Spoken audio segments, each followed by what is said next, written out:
So keep in mind, worksheets are due tonight by midnight so that I can give you a quick feedback on whether it's right or wrong, and you can sort of look at what's right and repeat that on the exam, look at what's wrong and change that for the exam.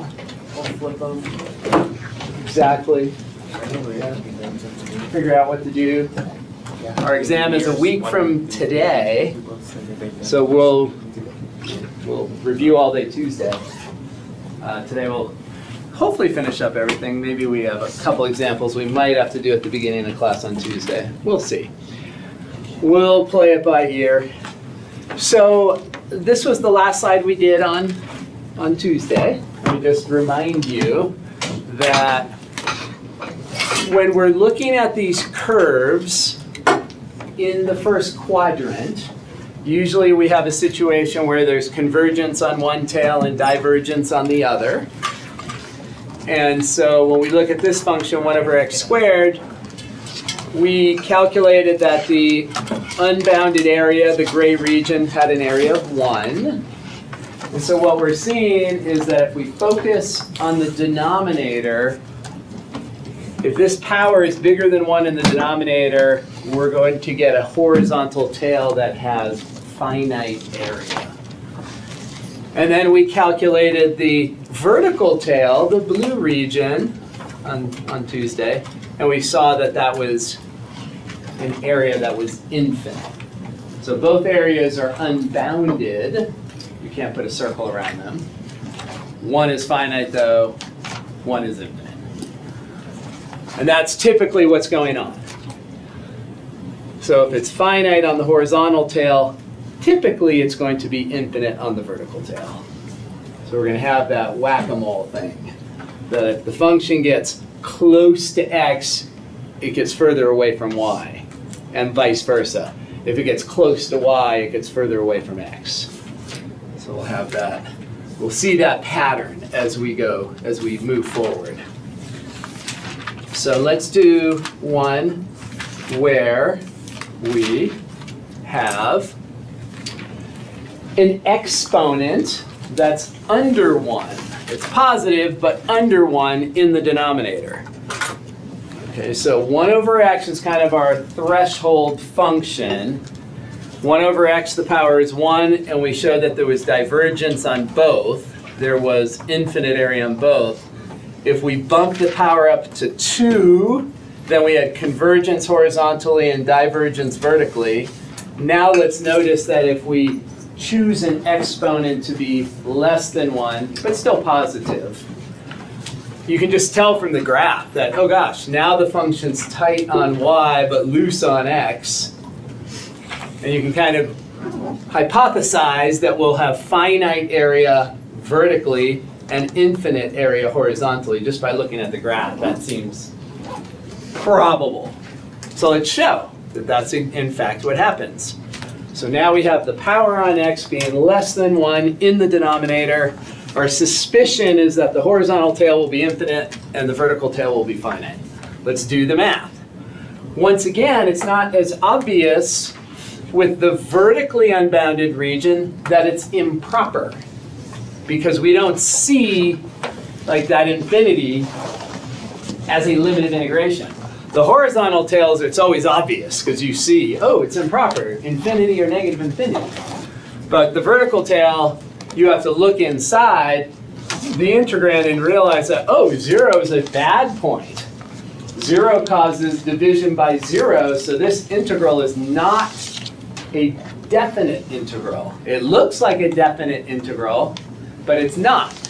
A definite integral would have your function being continuous on this whole interval. This function's not continuous at 0. Therefore, it's improper. And anytime we have an improper integral, the way we attack it is with a limit. So we're going to do the limit as a goes to 0. So we're going to make this a to 1. We're going to write this as x to the negative 1/4.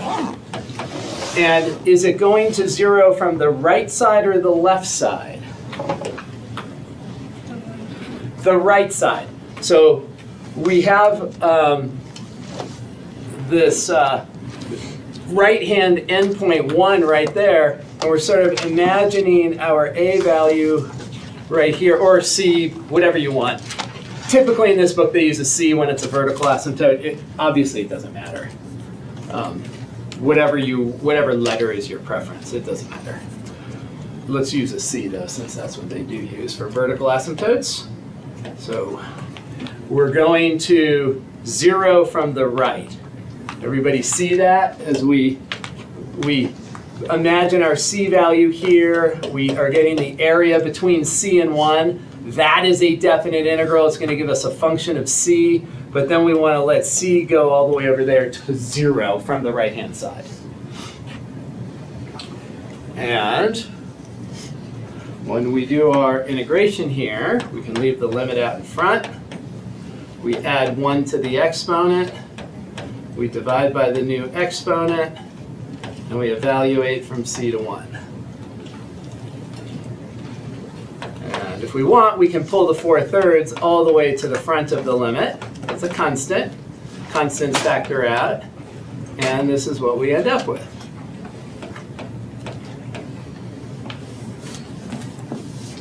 So we have to evaluate this limit as C is going to 0 from the right-hand side. All right, so the C value is between 0 and 1, and then we get a definite integral to find that green area, but then we're going to take the limit as C goes to 0.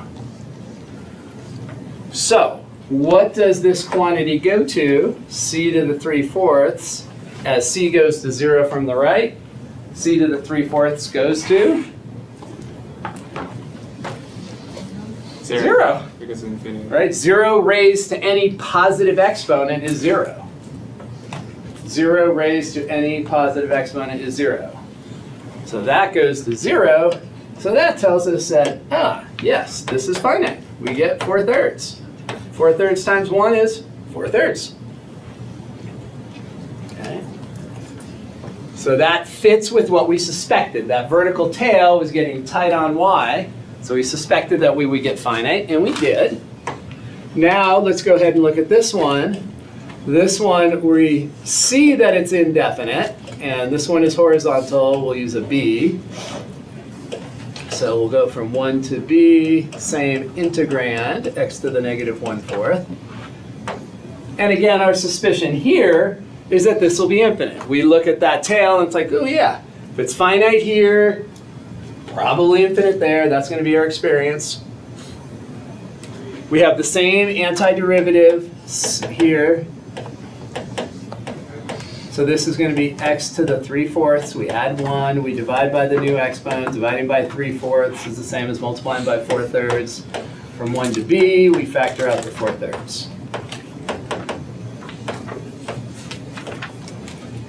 And when we factor out the 4/3, we are going to then plug in our upper limit of integration. That's b to the 3/4. Lower limit of integration, 1 to the 3/4. 1 to any power is 1. So we get b to the 3/4 minus 1. Now here, the limit is as b goes to infinity. And remember, anytime we have one of these fractional exponents, we're thinking bird wing. Right? B to the 3/4, C to the 3/4, that's a bird wing. It's going up towards infinity, perhaps slowly, but it's still moving up towards infinity. You took the limit as C went to 0, which gave us 0. But if B is going to infinity, where's that going to go? Infinity. Infinity, right? Anything with that positive fractional exponent is going to infinity. So this will be infinite because this part right here is going to infinity. And then infinity minus 1 is still infinite. Infinite times 4/3. 4/3 is still infinite. So this one diverges. Its unbounded area is infinite. Whereas over here, this one, this improper integral converges, and its unbounded area is finite and has area 4/3. Any questions on that type of integration?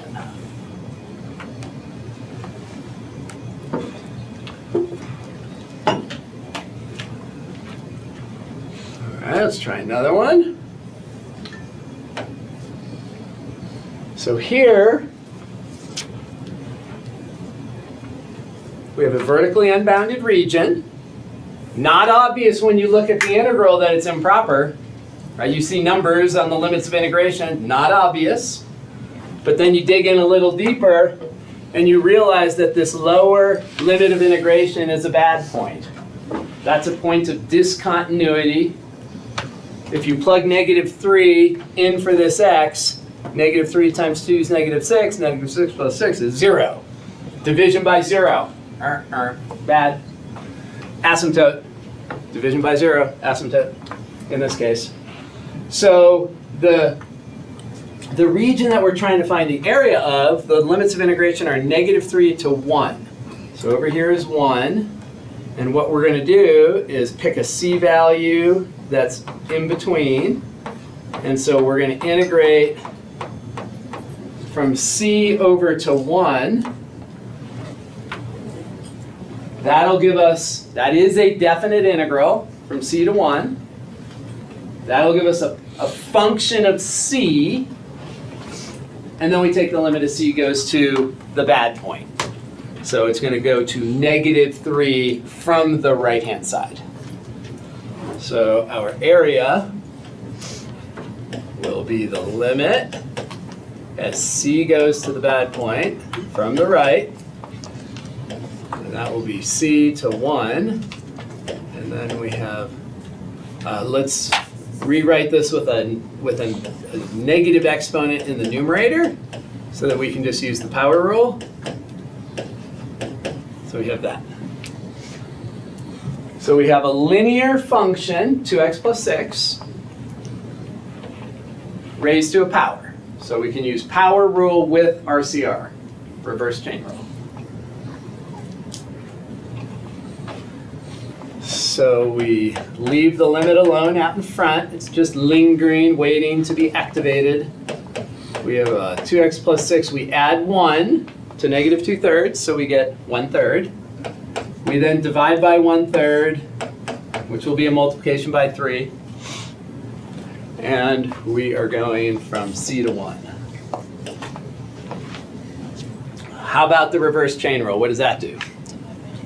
Divide everything by 2. So we have a 1/3 down there, and then we have to put a 2 down there also. So that's the RCR, reverse chain rule. Divide by the derivative of the base. Okay, so that's going to give us, we can pull the constant all the way out to the front. That'll be a 3/2. Limit as c goes to -3 from the right. Plug in the 1, and we are going to get 2 times 1 plus 6, so that's 8 to the 1/3. 8 to the 1/3 is 2. And then we're going to subtract off, using a bracket because of this next term. Then we're going to subtract off a 2c plus 6 to the 3rd power.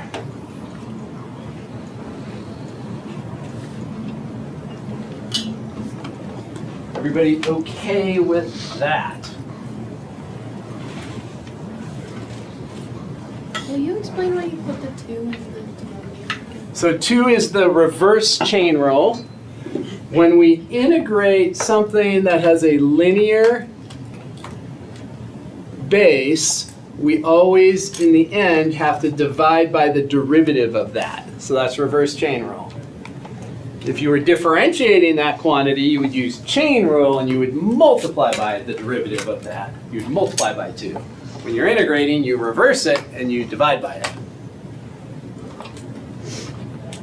So that is the 2. And now we look at this thing. What is the limit as c goes to -3 from the right? Whenever we evaluate a limit, our first strategy is just to plug in that value and see if we get a number. If you plug in this limit value and you get a number, you're done. That's it. What that means is that the function is continuous at that point.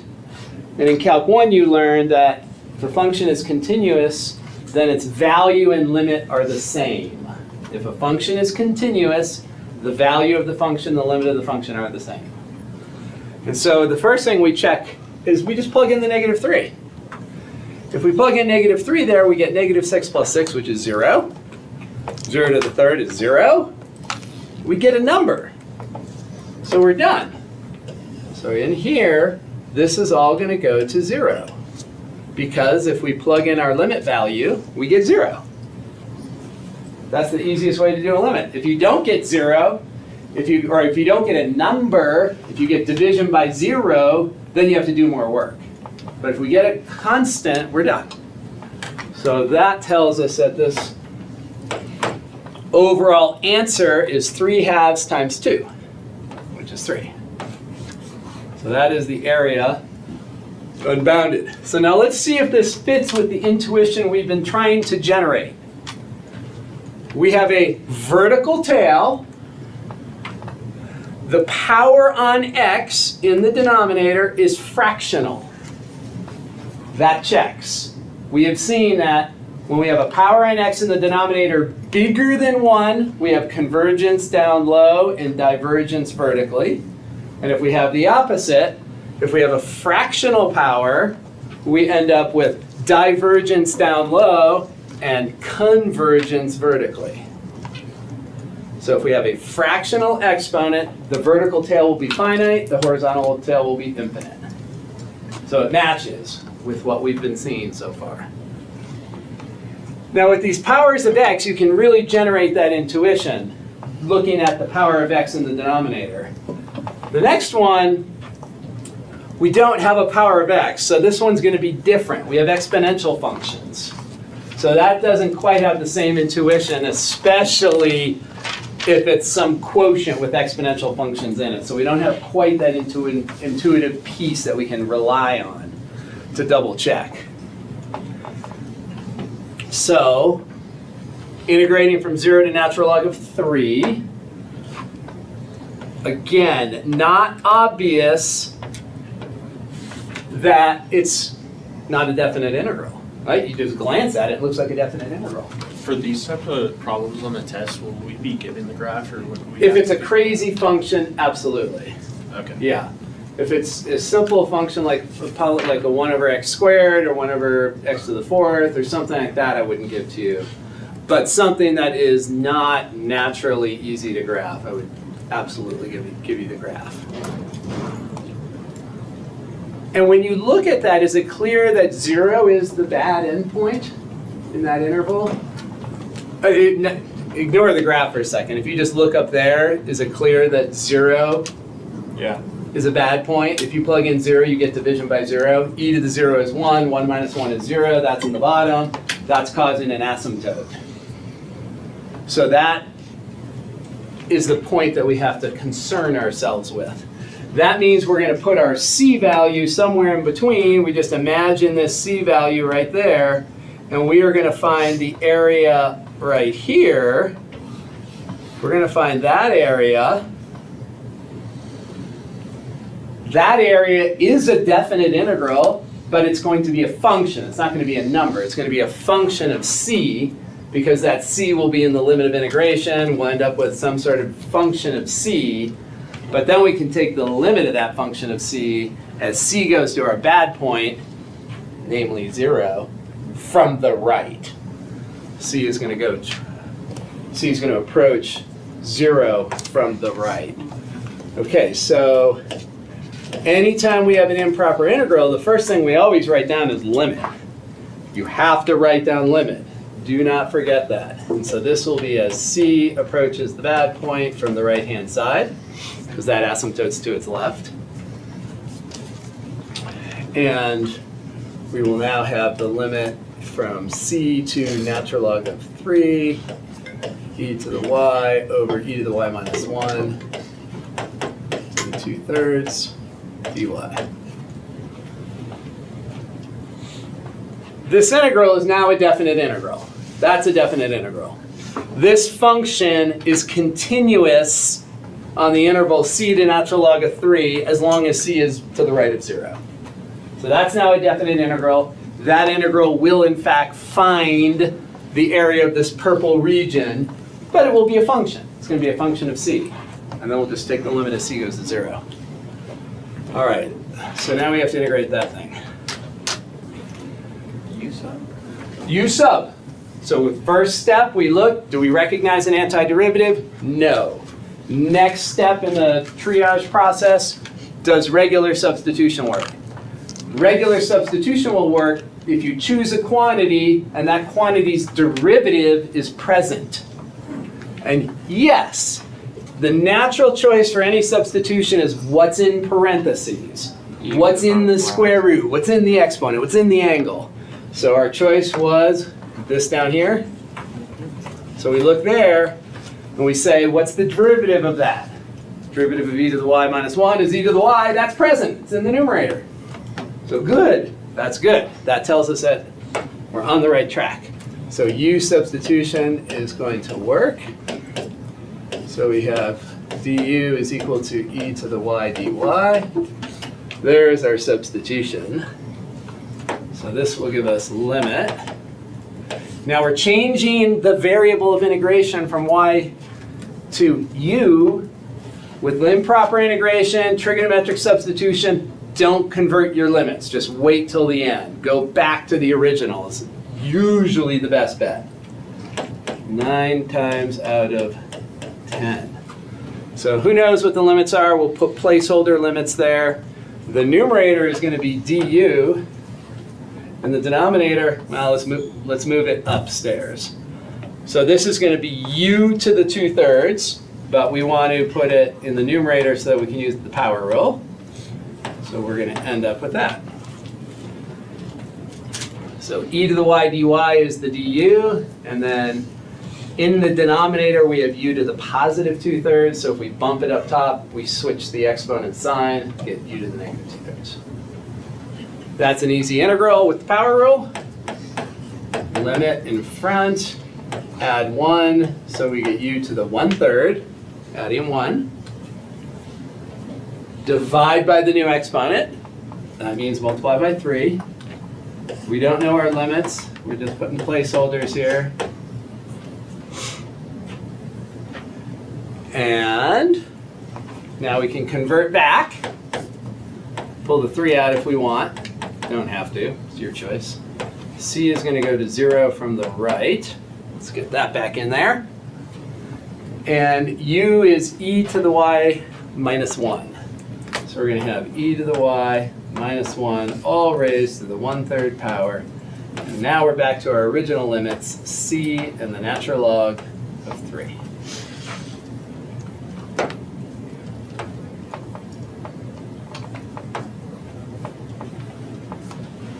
Okay.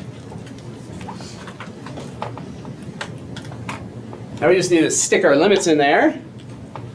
So we've got 3 LIM, c goes to 0 from the right. We're going to have, let's see, I'm going to put brackets. I have a feeling there's going to be some stuff. So plugging in natural log of 3. Natural log of 3 is the exponent. The e and the natural log, those are inverse functions of each other, so they cancel. We get a 3 minus 1, which is 2. So we get 2 to the 1/3 power. 2 to the 3rd. Minus, fundamental theorem of calculus, minus antiderivative at the lower limit of integration. That's going to be e to the c minus 1 raised to the 1/3 power. So we have that whole thing.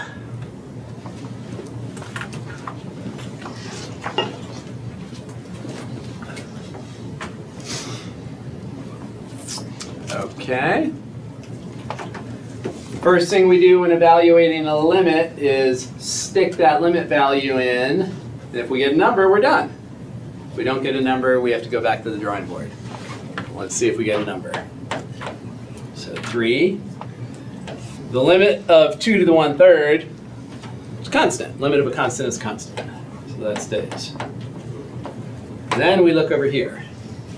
So, plugging in 0 here, what does this go to as c goes to 0? So e to the c will go to 1, but then we have 1 minus 1, which is, yes, 0. Exactly. All right, that's our answer. We get 3 times 2 to the 3rd. So that area is in fact finite, and that's what it's equal to. That is the area of that unbounded vertical region. That's our area. Voila. All right, is there a question or anything on that?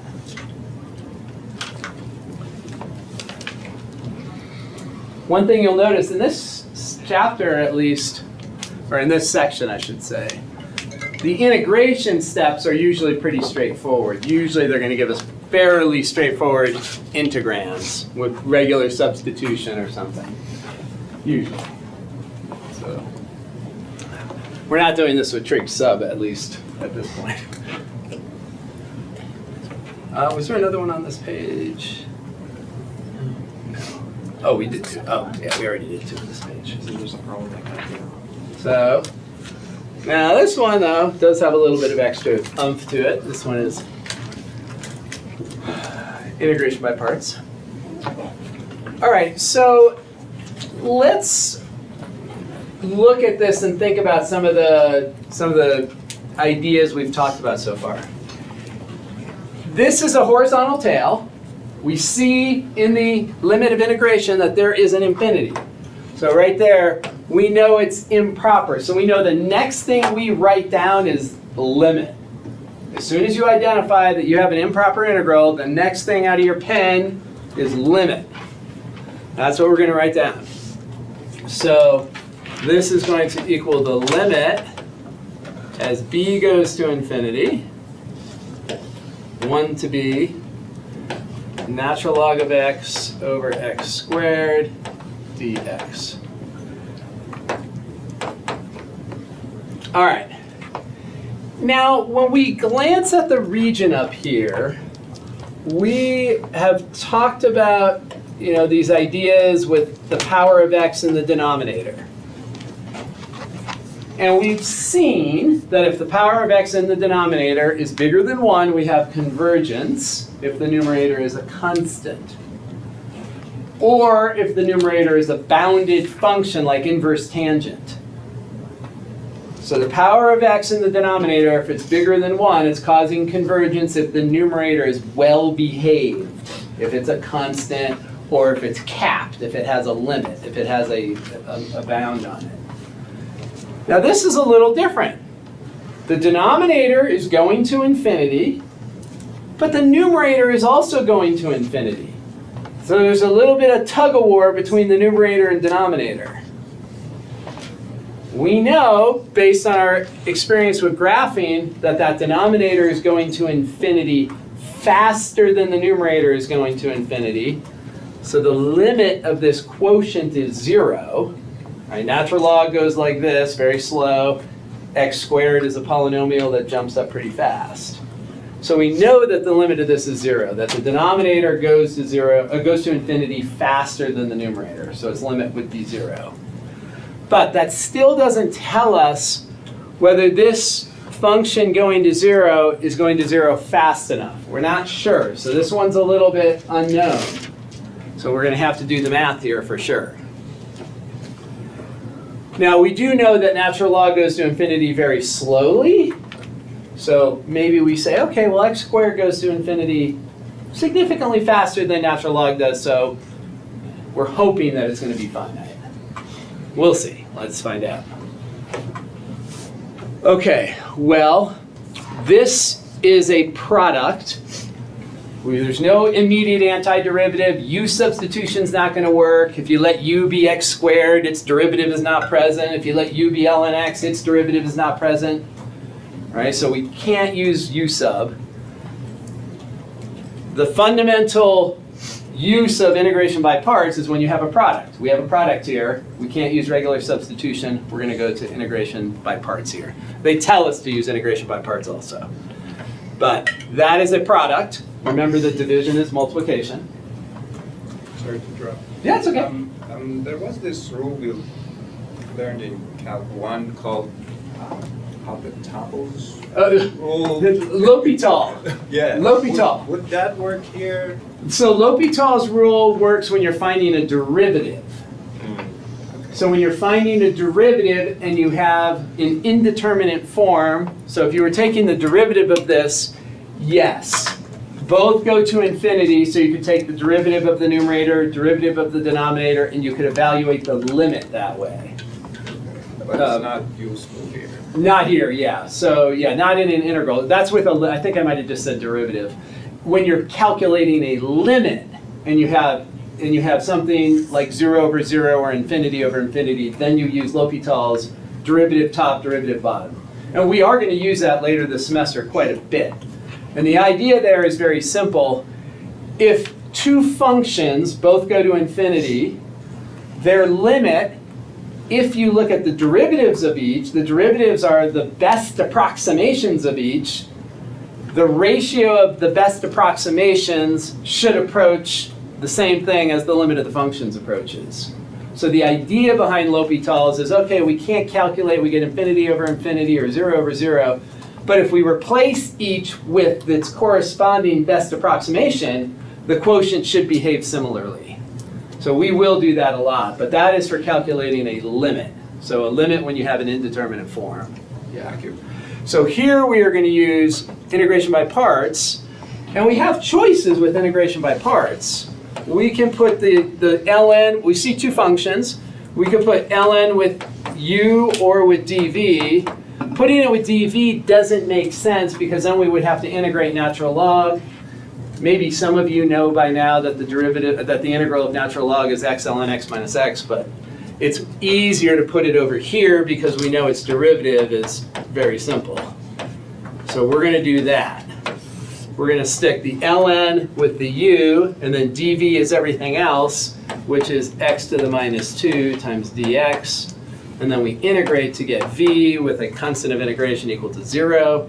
So we get negative 1 over x. So that is the integration by parts formula down there, or table down there. This is going to give us limit as b goes to infinity of. All right. So uv is the diagonal here, so minus 1 over x times natural log of x. I guess we could have just put that natural log of x in the numerator. Doesn't matter. So that's uv. That uv gets evaluated on the interval 1 to b.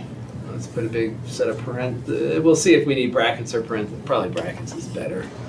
So uv minus the integral of v du. So we come down here and we look at v du. V du is negative, so that will make this a positive out there. That'll make that a positive. And we have 1 over x squared. 1 over x times 1 over x, 1 over x squared. We're going to pop that to the numerator so that we can use power rule. So x to the negative 2 dx, and we've got that. So uv minus integral v du. Let's not evaluate this first piece yet. Let's just wait and do it all at once. So we're going to have negative natural log of x over x.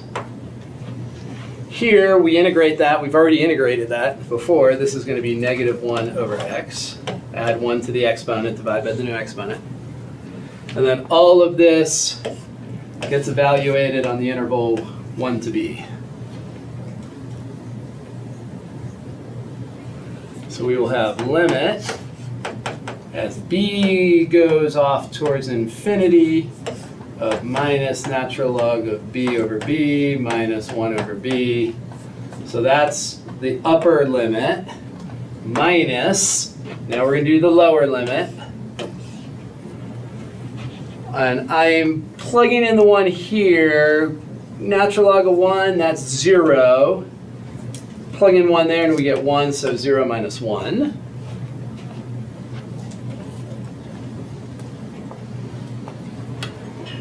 Okay.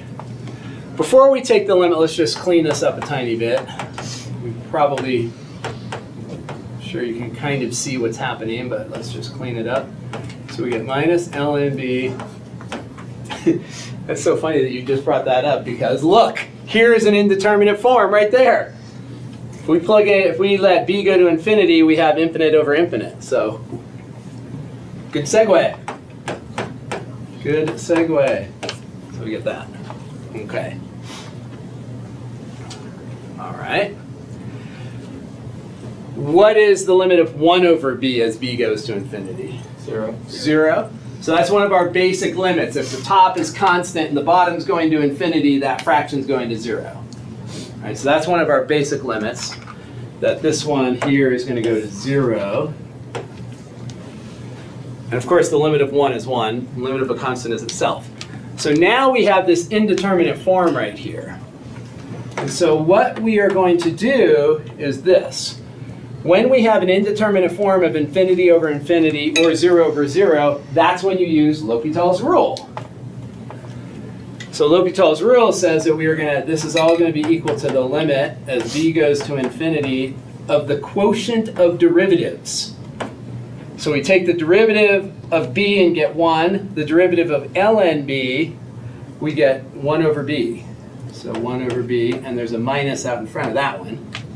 So we get that. So that part, and we can just leave this other piece. Yes, I already said that's going to 0, but let's just evaluate the limit all at once, not in pieces. So that one piece we can change using L'Hopital's rule. This is infinity over infinity right here. So we take the derivative. Sometimes people will do something like this. They'll put L'Hopital's rule right here. You can do other things just to remind yourself. You could do infinity over infinity right there, just as a reminder. Something with the equal sign if you're trying to keep track of what you're doing and why. Whatever works for you. So then the answer, so we've already said this goes to 0, so that's going to be gone. How about this one here? Isn't this numerator also going to be 0? If 1 over b is in the numerator and b is going to infinity, 1 over infinity is 0. So that's going to end up being 0 here as well. So our total limit is 1. So that is going to be the area of that region. So it is in fact finite. X squared, so back to the beginning, x squared goes to infinity so much faster than the natural log that it allows these fraction values to go to 0 fast enough. Fast enough for convergence. Ah, yes. L'Hopital's rule. Questions? Anyone? Anything there? Anything that... All right, so a little integration by parts just to spice it up. And then let's look at our last slide, which kind of summarizes a lot of the ideas that we've been talking about. So we have seen the following, that if we look at sort of the boiled down case where we just have powers of x in the denominator, when we look at the function 1 over x, the power on x is 1. And that is going to give us divergence both vertically and horizontally. And so I've graphed that here with the black curve. So 1 over x is the black curve. This horizontal area is, this vertical area is infinite for 1 over x, as well as this horizontal tail. So the black curve there, we have vertical, infinite, horizontal, infinite. Now if we look at bumping up the power of the denominator, So now let's look at x to the 1.1. So now power on x is just a skosh higher than 1. All it has to be is a skosh. 1.000001 is enough. Just has to be greater than 1. If it is greater than 1, we're going to look at the red curve. Greater than 1, this area here is finite. Right? The red curve approaches the x-axis way faster than the black curve. Black curve diverges, but the red curve is going to converge here. So it's going to get tight on x if that's bigger than 1 in the exponent. But notice that the red curve then gets loose on y. So it's going to converge, horizontal tail, but diverge in the vertical tail because it's pulling away from the y-axis. And then we have the opposite scenario when we decrease the exponent in the denominator. The horizontal tail for blue, all right, there's the blue one. That's further away from the x-axis than the black curve, so it has to diverge. It's going to have infinite horizontal area. But you can see that, okay, as it peels away, as it gets loose from the x-axis, it gets tight on the y-axis, and this will be finite over here. So that'll be finite when we go 0 to 1. So that is a super important concept to think about. The 1 over x thing, if it's 1 over x to a number bigger than 1, convergence horizontally, divergence vertically. If the power in x is less than 1, you get the opposite. You get convergence vertically and divergence horizontally. So that is going to be super important to have a grasp on. Bless you. So one of the obvious questions is, am I ever going to use improper integration again? And the answer is a resounding yes. If you're going on to engineering, there's all sorts of improper integration happening. The most prevalent is in this area of differential equations that you will study called the Laplace transform. And the Laplace transform is defined this way. Every engineer will go through Laplace transforms, and this is sort of the classic improper integral here. And the idea behind the Laplace transform is super interesting. You know by now that if you have functions that are differentiable, it's very easy to work with them. You can take derivatives, you can take integrals, if the function is well behaved. The Laplace transform can take unruly functions that are not well behaved, things like square waves that have all sorts of points of non-differentiability, and it can make them nice. So the Laplace transform is something that you use for unruly functions. You apply the Laplace transform and it takes you to the Laplace domain. You can do calculus over there, and then you can do an inverse Laplace transform to get back to our reality. So these things are super important for engineering applications. So improper integration is not something that's just going to disappear. So it's something that you want to try to master. All right, any question on any of the improper or the concept of improper integration?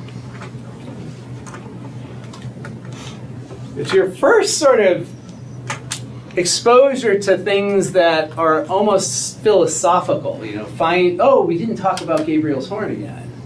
So Gabriel's horn, so these philosophical type of ideas. So Gabriel's horn we saw has finite volume and infinite surface area. And so I'd ask you to think about that.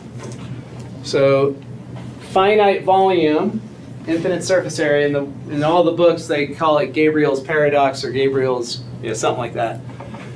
If it's got finite volume, you can fill it with paint. But if it's got infinite surface area, you can't paint it. But if it's filled with paint, it's painted. If it's filled with paint, the whole thing's painted. So the question is, how do we resolve that? And the answer is that when we think about paint, we think, okay, I get a can of paint, and if you were to paint a disc, that disc would have a finite area. If you painted it as thin as possible, you'd have a finite region. But in math, we don't limit ourselves to reality. And if you sort of think about the molecule of paint shrinking towards zero, you could keep painting a bigger and bigger disk. The sheen wouldn't be very bright as you thin it out, but that's the idea, that you could mathematically paint an infinite surface with a finite amount of paint if you allow the thickness of the paint to go to zero. So it wouldn't be very bright, but you could actually do that. Right? As you shrink the diameter of the molecule in half repeatedly, you keep getting more and more surface that you could paint. So that's how they resolve Gabriel's paradox, is to think about it that way. But this is the first topic with these improper integrals, that you start thinking about these interesting ideas that an unbounded area could be finite. Kind of a weird thought. That you can add an infinite number of positive numbers together and get a finite answer. It's kind of a weird thought. And so Calc 2 has a lot of those kind of philosophical things to think about. All right. So worksheet is due tonight by midnight, so that I can give you a quick X or check on whether you're doing your things right. And if you see checks, good. That's preparing you well for the exam. If you see X's, you want to figure those out before the exam on Thursday. Our last topic is related to, let's get up here. Related to probably the subject in math that is the most widespread.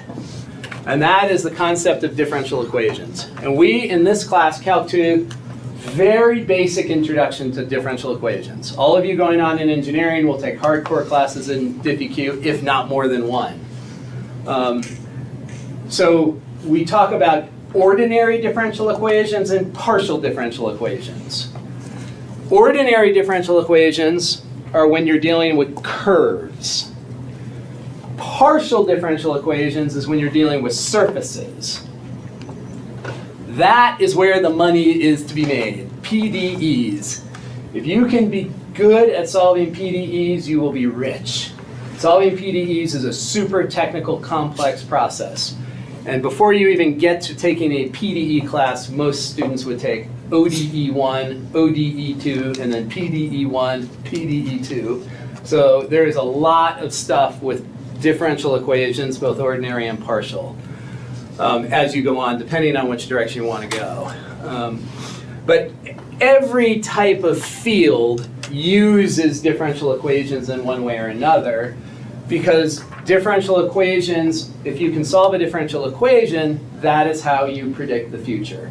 The differential equation is generated by field data. You get data, you figure out how things are changing with respect to one another, perhaps time or whatever it is.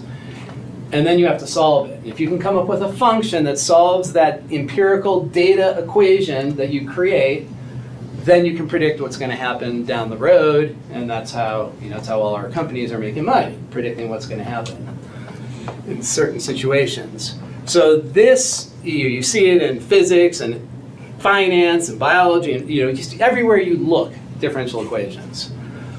So in engineering in particular, you're going to see a lot. In this class, we'll just do the very basics just to get an idea. So first we're going to talk about two concepts with differential equations. One is the order of a differential equation. The order of a differential equation is going to be the power on the highest derivative. So when we look right here, this is going to be called a first order differential equation because the only derivative we see is y prime. We see just the first derivative. So that means it's a first order differential equation. Now, we'll talk about linear in a minute. The second equation here, this is a second order differential equation. Not sure why that's way down there. That doesn't want to move either. The second equation is a second order differential equation because the highest derivative that we see is the second derivative. Third order differential equation would have a third derivative. Fourth order, fourth derivative, blah, blah, blah. So that is the order of the differential equation. Now, these are ordinary differential equations. We're not dealing with surfaces. When you get into Calc 3, you start dealing with surfaces, and you're going to talk about some partial differential equations. When you get into Physics 2, you will talk about some partial differential equations. Whenever you have a surface, remember that a derivative tells you the rate of change. When you have a curve, there's only one direction. You're moving this direction. You're asking how steep is the tangent line. If you have a surface and you're standing on the surface, you have 360 degrees that you can walk. And there's a derivative in every single direction. And so if you're standing on the side of a mountain, one direction is going to take you straight to the summit. The opposite direction will take you straight down. And then you have all those other directions that you could walk. So in Calc 3 and Physics 2, you deal with that idea that on a surface, there's a rate of change in every direction. And we call that a directional derivative. So partial derivatives have to do with that. F sub x, or the partial of a function with respect to x, is the rate at which it's changing in the x direction. F sub y, rate at which it's changing in the y direction. Not dealing with that here. So these are ordinary differential equations. Our functions have one independent variable. So the p and the q are functions of t, and y is a function of t. So all these, so there's just one independent variable. So that means curve. With a surface, there's two independent variables. Okay, so when we look at this, the dependent variable is the y. The independent variable is the t. So those are the dependent variables. Y, the dependent variable is showing up in multiple places. And then the independent variable is the t. For the equation to be linear, you look at powers. And so a differential equation will be linear if the power on the function, y, and its derivatives, y prime, y double prime, y triple prime, the power is always 1. And there's no commingling. You don't have dy dt times y, or dy dt times the second derivative of y. So in here, this term only has y prime, this term only has y, right? They're not multiplied together and they're not raised to different powers. So it's linear as long as y and all its derivatives never have a power greater than 1 and they're never commingled. So everything's separated nicely. Okay. This one, same thing. It's linear because the function y and all its derivatives are raised to the first power, and there's no commingling. There's no square root of y, there's no y times y prime, nothing crazy. It's all separated nicely. Now, these functions here, these other functions, like the p, the q, the r, the g, the p and the q up there, those can be crazy functions, but they're only with respect to t. There's no y or y prime in them. So those functions can be heinous. You can have inverse trig functions, you can have polynomials, you can have, hyperbolic functions. Those can be anything. What dictates whether it's linear or not is just the power on y and its derivatives. Okay? We are only looking at linear differential equations in here. As soon as you bump it up and look at nonlinear differential equations, the difficulty level skyrockets. And then when you get to partial differential equations, it skyrockets even more if those are nonlinear. So a nonlinear partial differential equation, that is, you've got to be, you got to put your seatbelt on.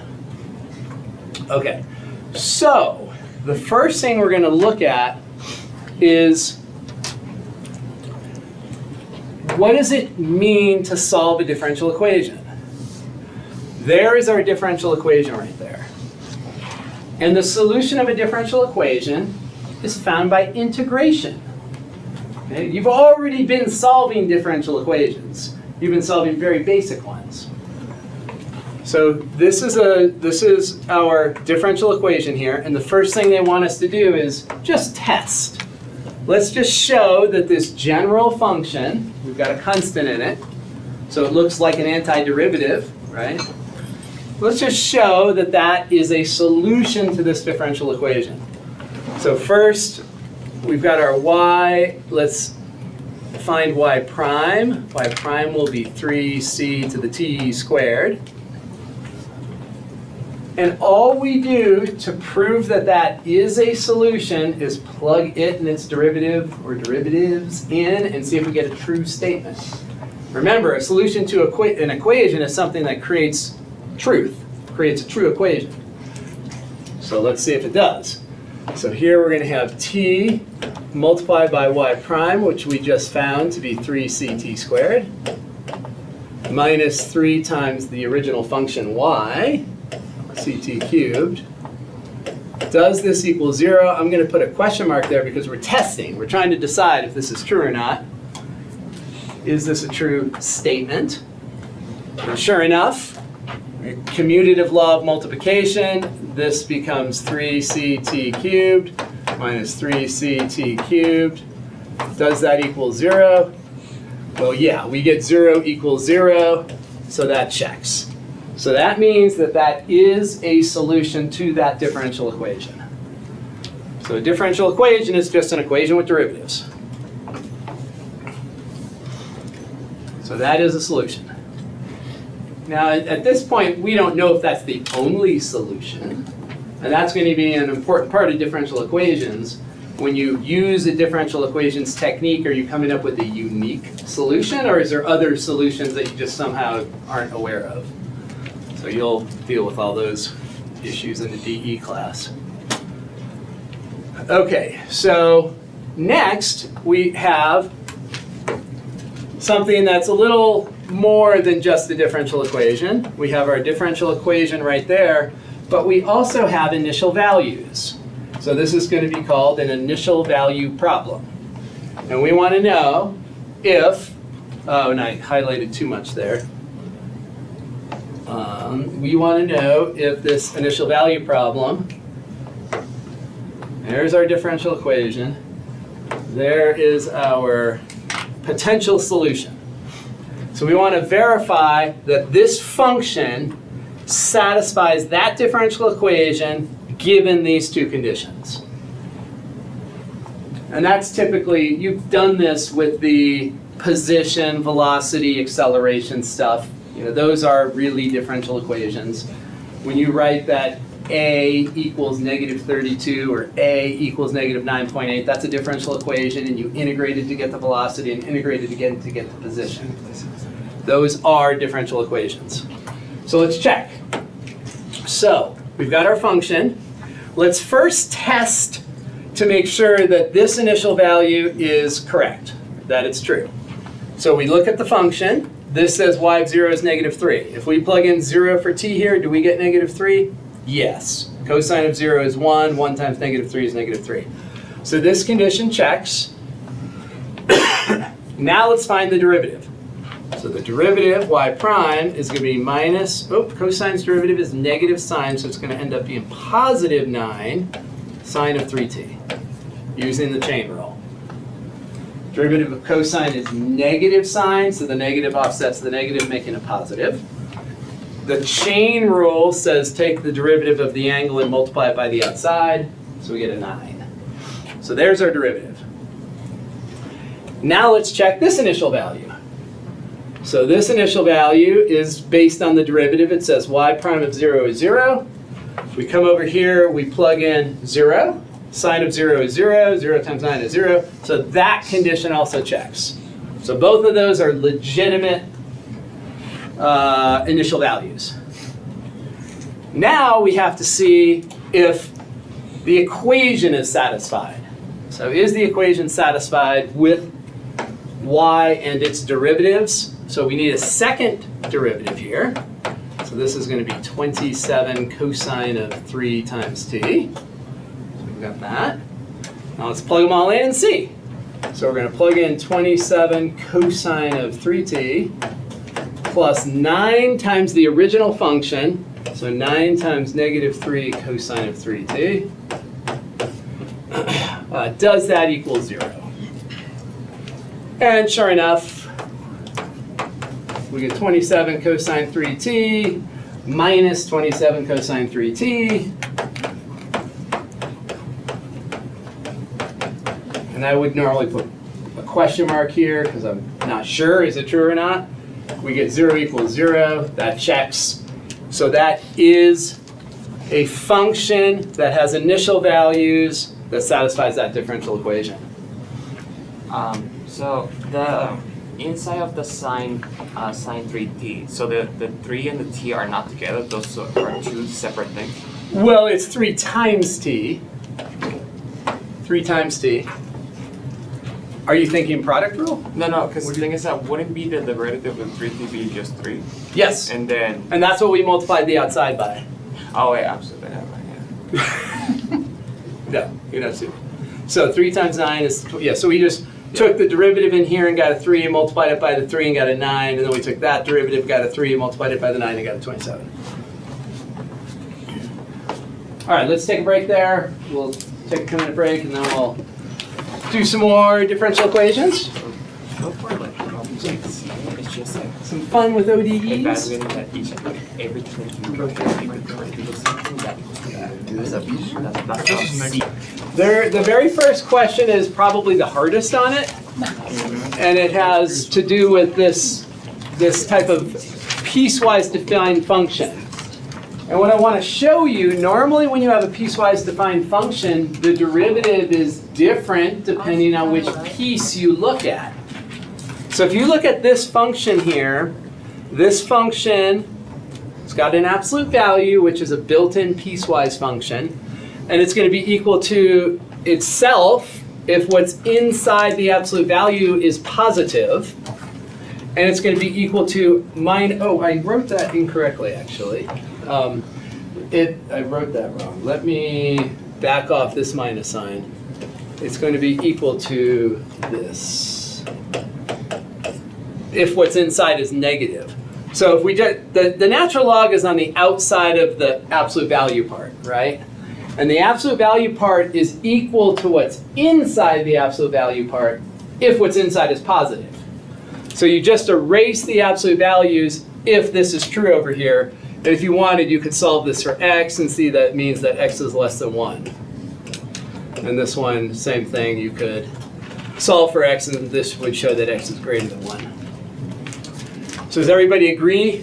So when what's inside is positive, you just erase the absolute value bars. When what's inside is negative, you multiply by -1 to sort of force it to be positive. And if we multiply 1 minus x by -1, we get x minus 1. If you multiply that by -1. All right. Now let's notice what happens when we take the derivative. The derivative of a piecewise function, you have to do piecewise. So first let's take the derivative of the top. The derivative of the top is 1 over the inside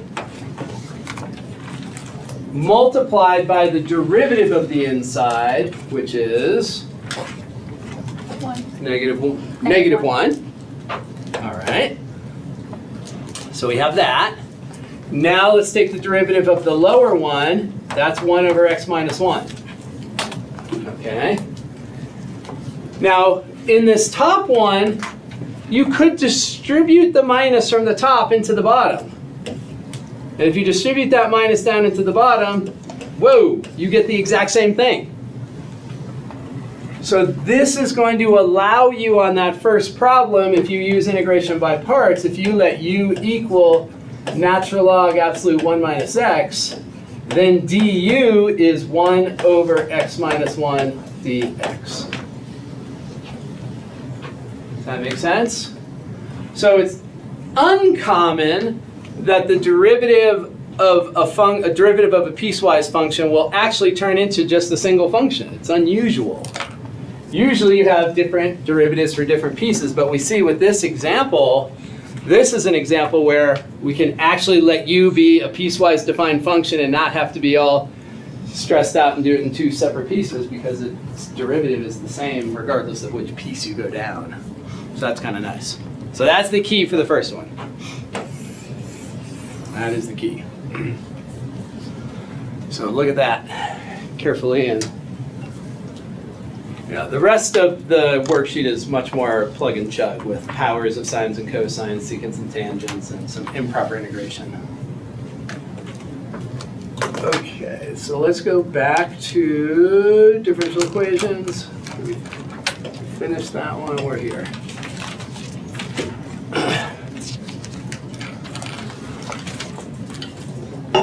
So this slide is to show you that you've been solving differential equations all along.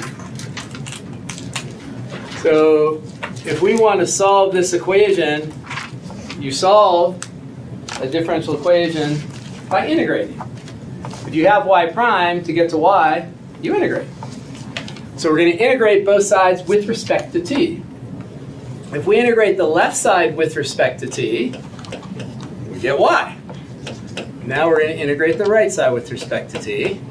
So we're integrating both sides of the equation with respect to t. Left side, if you integrate with respect to t, the integral of the derivative is y.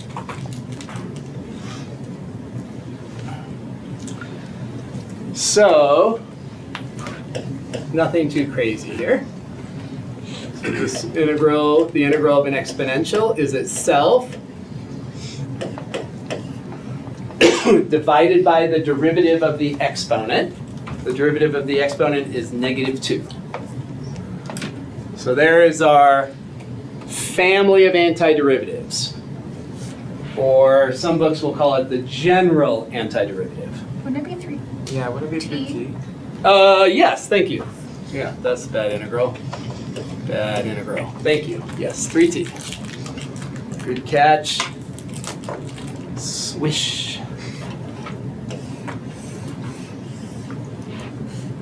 So family of antiderivatives, that's what that c represents. Any particular value of c is a single antiderivative. So you can call this the family of antiderivatives, or the general antiderivative, or the indefinite integral. Lots of different ways to refer to that. You've already done this type of one before. If we integrate both sides with respect to t, we get y prime of t. So we have this type of situation.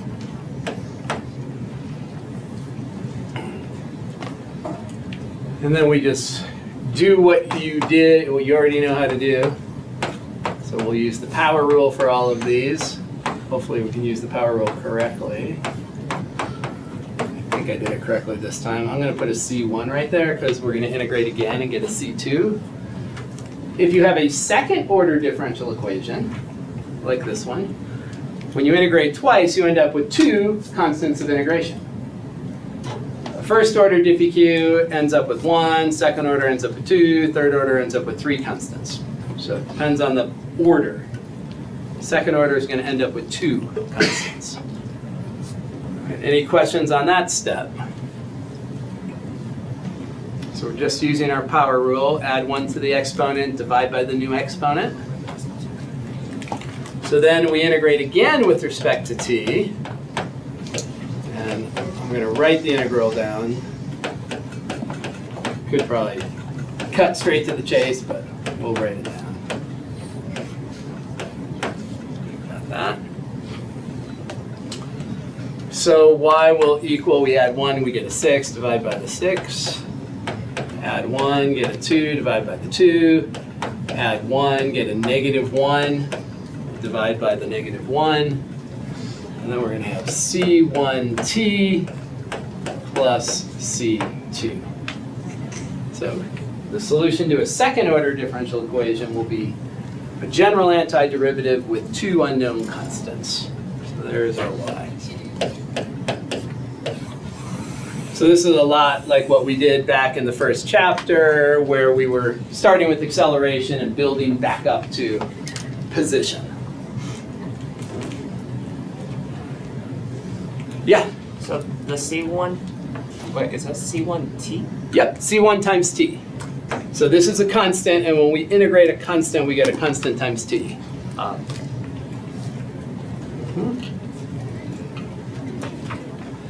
Yeah, we don't usually put those little multiplication symbols, but you can imagine them all there.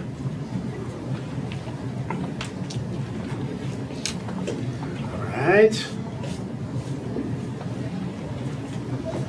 All right, you all give this one a chance. Give it a try. So we have not just a differential, we have a first order differential equation here. We also have some initial values.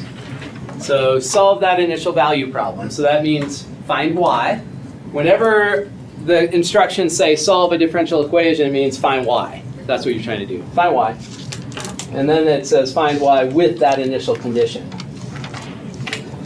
And see what you get. Forgetting to take roll. Fatima.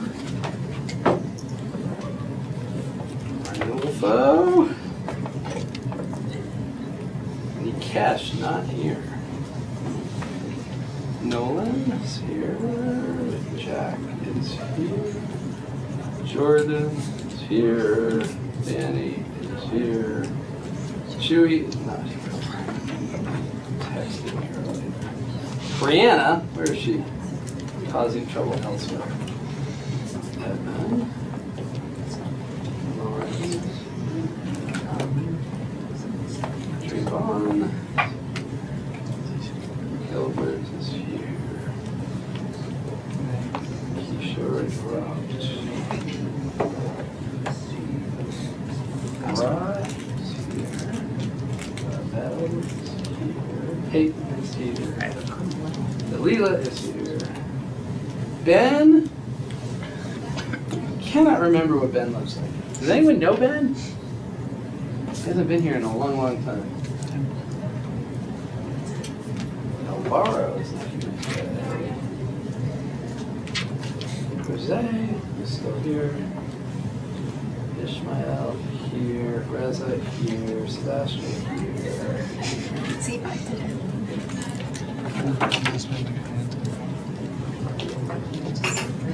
You guys get it? Complete? Close?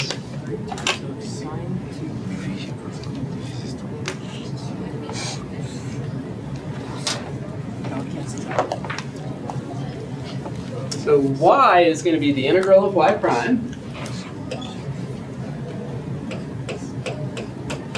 So with the books and the Calc 1 stuff and what we've done so far, instead of writing the problem like that, the problem just said integrate this. Like you didn't necessarily think of it as a derivative.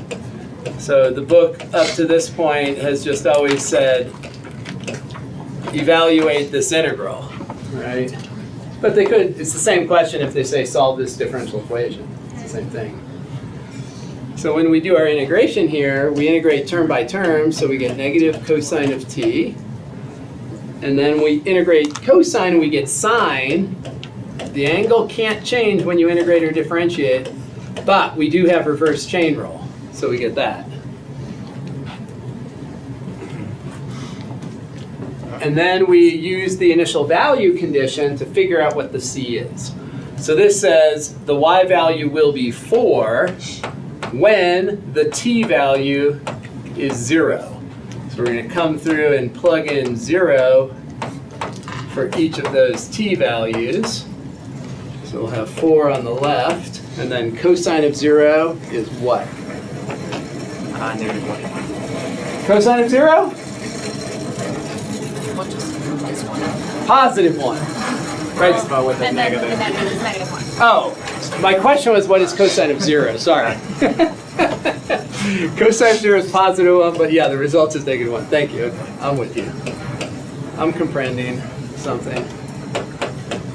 So then the c value is 5, and so the answer to this initial value problem is that y is going to equal negative cosine of t plus sine 2t over 2 plus 5. So there is the solution to that initial value problem.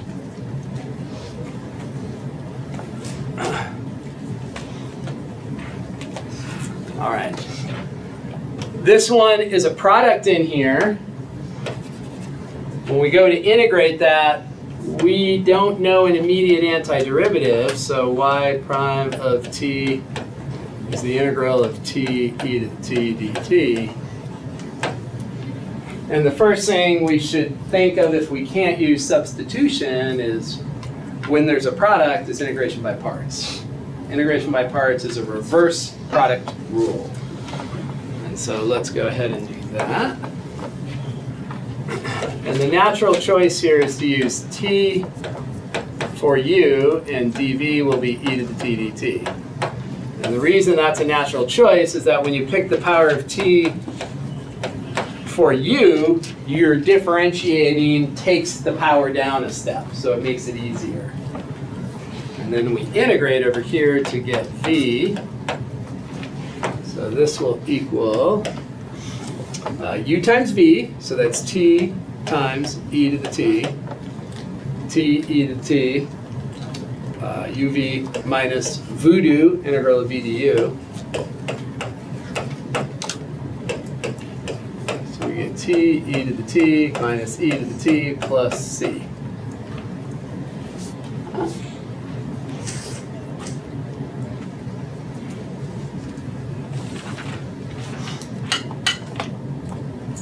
Then we will use our initial value for the derivative to figure out what that c is. So we're told that the value of the derivative is 1 when the t value is 0. So we're just coming through here and plugging in 0 for all those t's. And we should be able to solve for c. 0 times 1 is 0. And then this is minus 1. If you add that to the other side, we'll get that c is 2. And then we are going to take the function y. If we integrate again, y is going to equal, let's see, we end up with t e to the t minus e to the t plus 2 dt.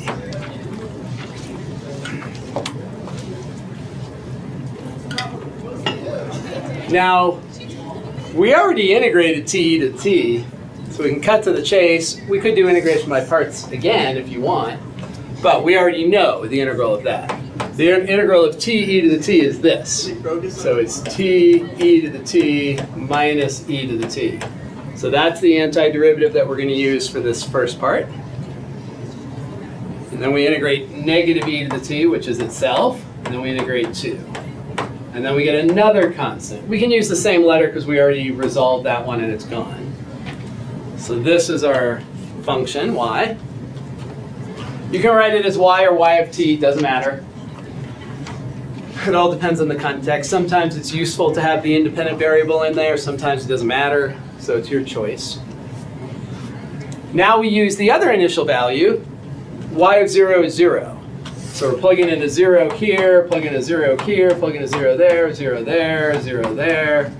We have that. So it looks like C's, is this C also 2? Yes. Okay. C is 2. So therefore, our final answer, our function of t, y, is going to be t e to the t minus 2 e to the t plus 2t plus 2. That'll be our final answer.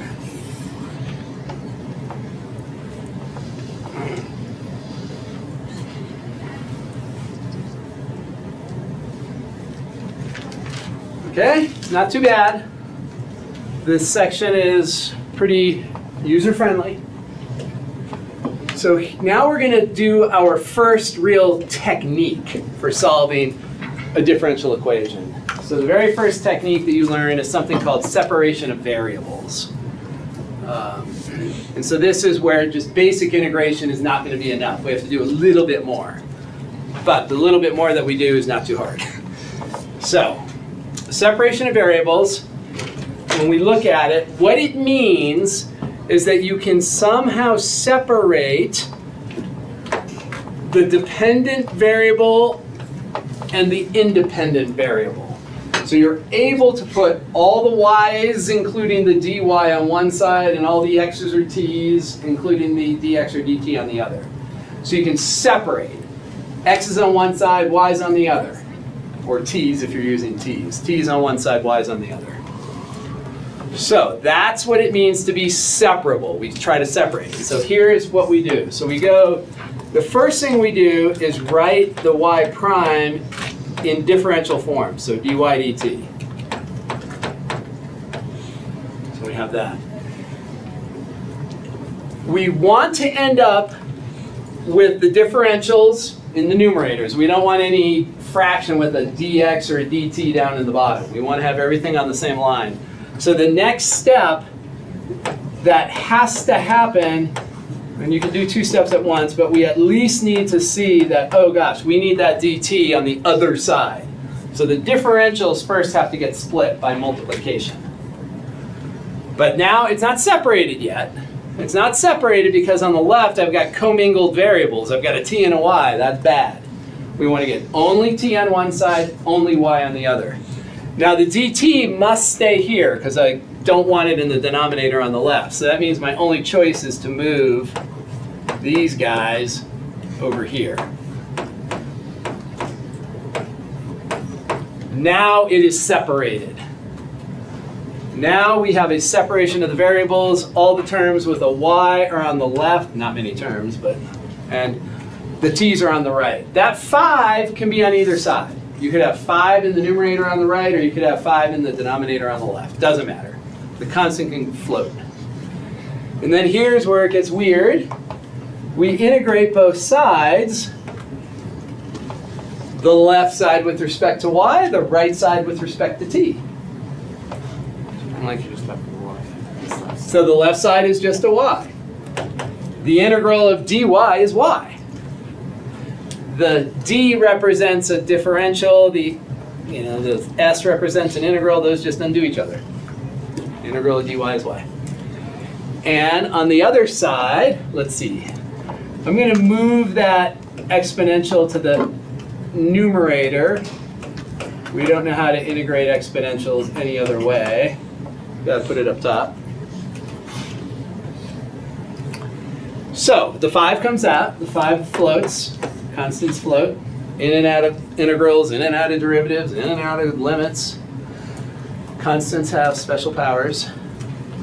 Now we want to integrate e to the negative 4t. The integral of an exponential always starts with itself. All right, so we write down itself.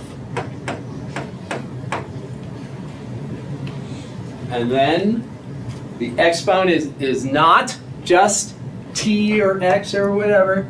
That exponent is linear, so we have to use RCR. The derivative of that exponent, negative 4, so we divide by negative 4. So that's going to come in right here. And then we have a constant of integration. And that's it. Now we've solved it.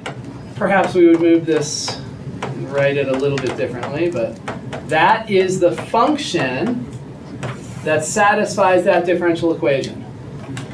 So this is a linear differential equation, and it's also first order. So it's first order because the highest derivative we see is the first power, the first derivative. And it's linear because there's no power put on top of y or y prime. There's no commingling of y and y prime. So that's a linear first order that is separable. So it's the first kind of differential equation that we can actually solve without just pure integration. Okay, let's look at this one. So here, first step is to rewrite the prime notation with dy and dx, in this case, because the independent variable here is x, not t. And the first step, we've got to multiply by dx. And maybe you can do it all in one step. That's totally fine. If you see it, no problem. But you at least need to get the differentials on the top level, numerators. So that dx, whatever's in the bottom on the left in your differential, whether it's a dx or a dt, has to be multiplied to the other side. Okay, it's not separated though. We've got commingled x's and y's and x's. Cannot happen. So the y's have to go to the left. So it's going to come, divide by y squared, pop it to the numerator, divide by x squared, pop it to the numerator. So we have that. Now it's separated. We have only y on one side, we have only x on the other side. Okay, Once it's separated, that's when we toss in the integral symbol on both sides.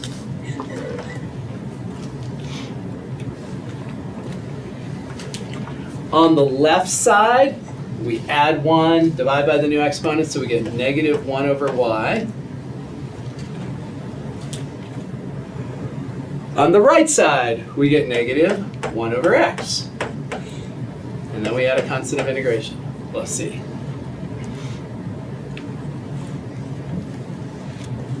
Okay. That is a solution to the differential equation. I'm going to do it like that. That is a solution. There is a big difference between these two solutions. This solution up here is called explicit because we were able to isolate y, the natural dependent variable. This solution as it sits is called implicit. When you haven't isolated the dependent variable, it's called an implicit solution. What we want is to always find an explicit whenever possible. Sometimes it's not possible, but whenever possible, we want to get an explicit solution. We want to solve for y. So here's what we're going to do. Let's first get a common denominator on the left-hand side. So I'm going to write this as minus 1 plus cx all over x. Common denominator of x. So I'm going to multiply c by x over x. Multiply by 1. So we, magic wand, multiply by 1. Now, we can, let's get rid of the minus sign. Let's get rid of the minus sign before we do anything else. So if we multiply both sides by negative 1, we'll have that.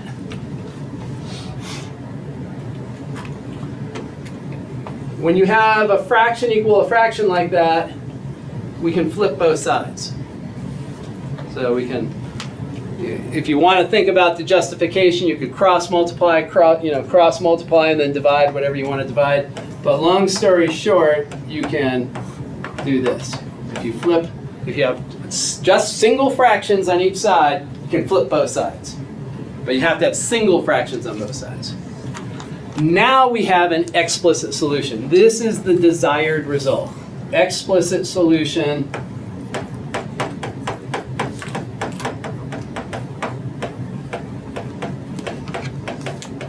where that's an implicit solution. So that's our goal. Whenever possible, solve for y.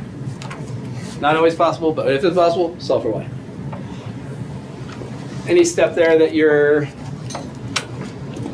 not sure about? Any question on any of those steps? All right. Let's go to some more separables. Okay, so here, differential equations with initial values. Is this top one separable? I'll write the first step, and then I want you to start thinking about whether it's separable or not, and what you would do to separate it. So the first thing we do is write it in differential form, and the next step is to move that differential in the denominator to the right. Okay, so we have that. That's automatic. Now, can we separate? Right now, the right-hand side has t's and y's that are commingling. Can't have that. We need to separate these variables. Can we separate the t and the y in this case?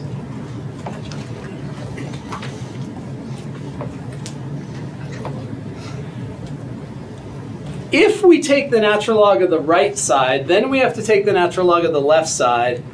We do not want this. That is an object we have no idea what it means, right? For us, differentials come in tandem with integral symbols. Like that's an okay object. we can then put something in there and we know what to do with it. We don't know, sometimes we treat dy and dx like variables, for sure, but we've never taken and put those differentials into functions. So we can't, it's a good idea, of course, because that would bring this down, but we can't do that because natural log of dy is meaningless to us at this stage. We have no idea what that means. So we can't do that. So is that separable? How? Isn't it just e to the t times e to the y? So let's take a look at that. That's a great second choice. What is e to the t times e to the y? E to the t1 Y. and t1. T plus y. t plus y. E to the t plus y. Is it just e to the t raised to the y, So if we do that, if we do e to the t raised to the y, or vice versa? or vice versa, either that's true, but could we get that y to the other side then? Because if we take the y-th root of both sides, then we're taking the y-th root of dy, which is a no-go, So non-starter. I'm gonna go with no. No! Not separable. Not separable. That one is not separable. But you can see it's hard. Like you're just, you want to do things that are, you know, that would allow you to, and there's all these exponential rules that feel like, oh, well, one of them should work. But in this case, yeah, you cannot separate it. Cannot separate it. All right, let's go ahead and do this one. Oops. Usually up there. So, if you approach these systematically, you can get pretty far. So the first thing we always are going to do is rewrite the prime notation with differential notation. And then this one looks pretty straightforward, right? The dy is on the left, and if we divide both sides by y and then multiply both sides by dt, this one comes out the wash real nicely. And we move the dt has to go to the right. We want y's on the left, so we'll divide by that y, move it over to the left. Now we're separated. So it's separated very easily in this case. And let me say one last thing about the prior one. If this was e to the t plus y, then we could have separated it. If it was e to the t plus y, then it would separate. Here's where we're going to pop our integrals in. So on the left, we have natural log absolute value of y. On the right, we have t to the fourth plus t plus c.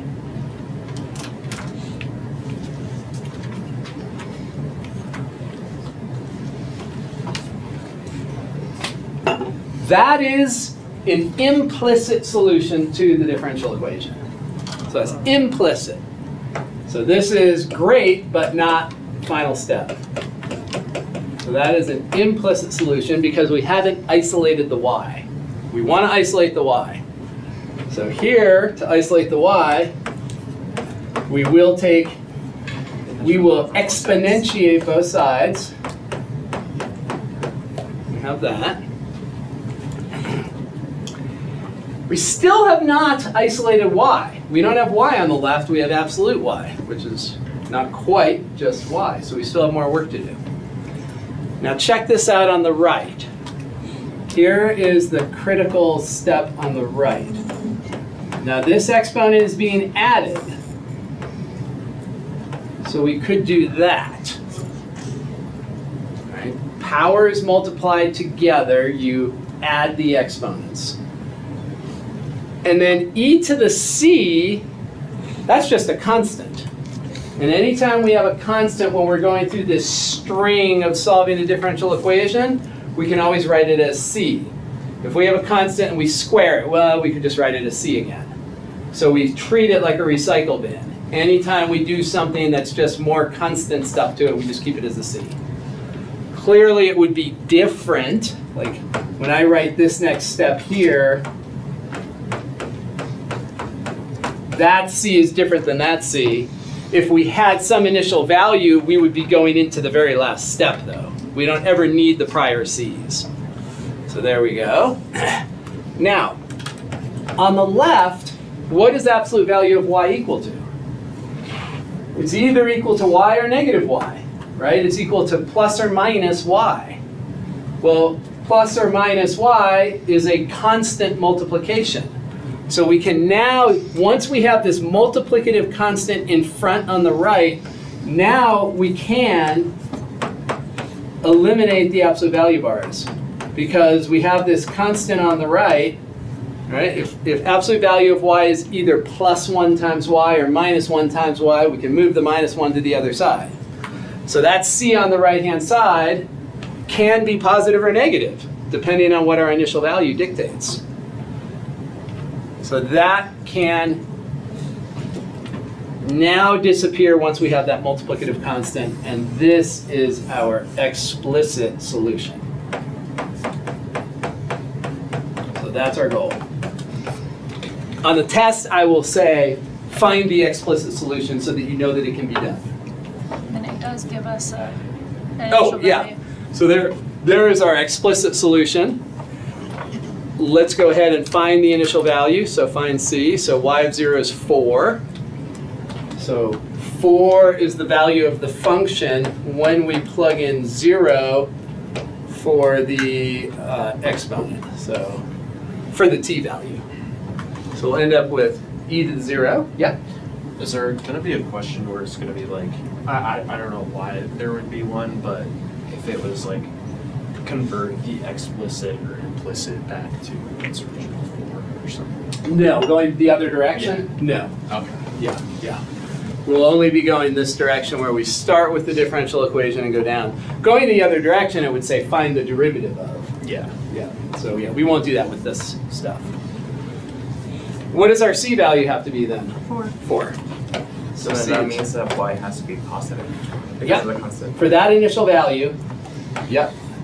So it's possible that a different initial value, because so if you remember, this is representing a family of antiderivatives. And that initial value is, they're all sort of, usually we envision them as parallel curves, a whole plane of parallel curves, and the initial value plucks off one of them. So it's possible that there's a different initial value that would give us a negative number there. Yeah. So this diffie-Q stuff kind of ties together a lot of the ideas from Calc 1 and the first part of Calc 2. All right, can we separate that? 23? That one we can separate. That one we can separate. So let's write this as dy, and I'm gonna do a couple steps all at once. I'm gonna do this. And so we can definitely break that exponent part apart, and then we can move the y's to the left-hand side. So that this, yeah, totally separated, that's fine. We got x's on the right, we got y's on the left. We can now throw in our s, our integration symbol. So, on the left, we integrate e to the y and get e to the y. On the right, we integrate e to the x and get e to the x, plus an integration constant. Isn't it dy divided by e to the negative y? Right. Which then pops it into the numerator. Oh, got it. Right, Yeah. see it? Yeah.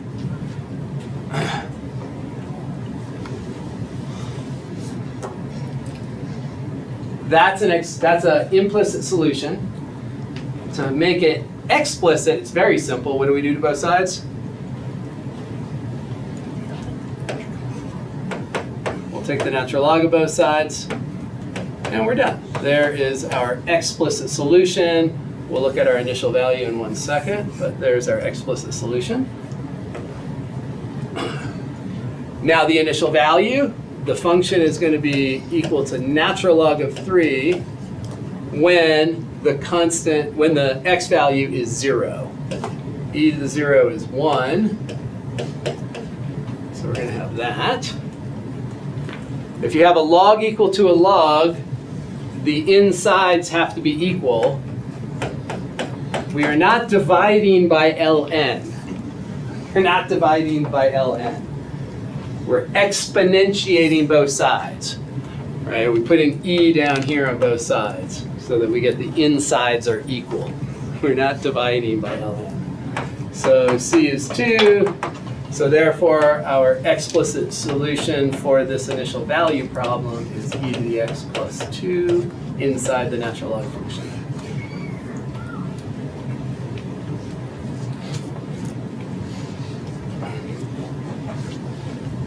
Questions, Sebastian?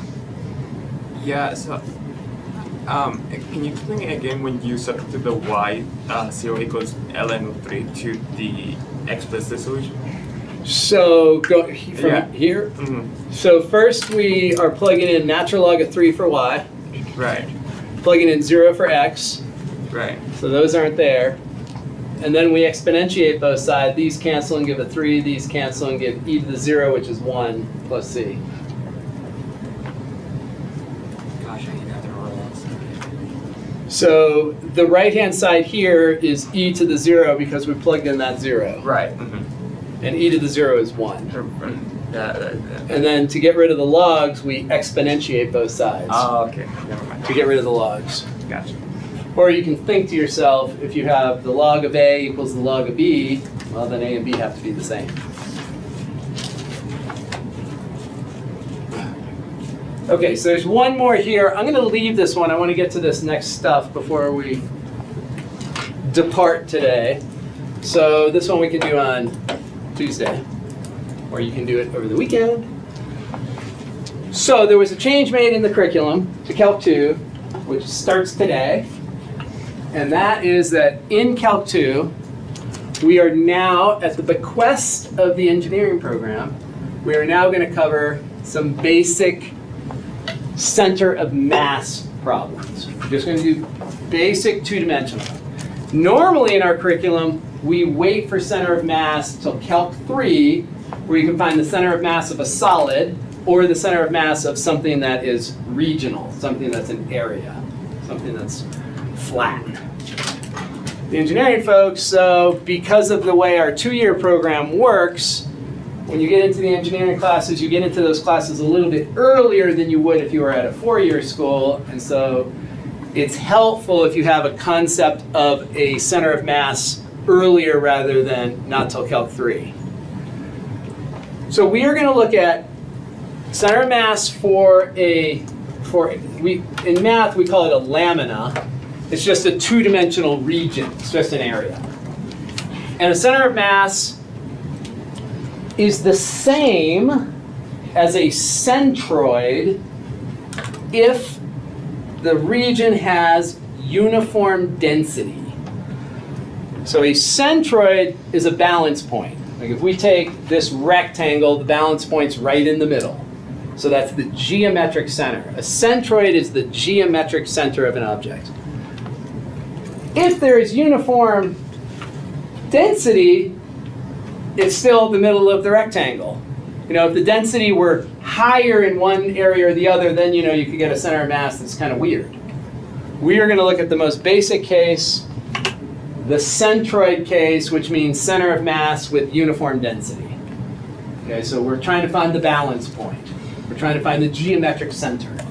So when you have a region, the geometric center will just balance, on that point. So there are two crazy equations down here to find those things, to find that center of mass. Those will be given.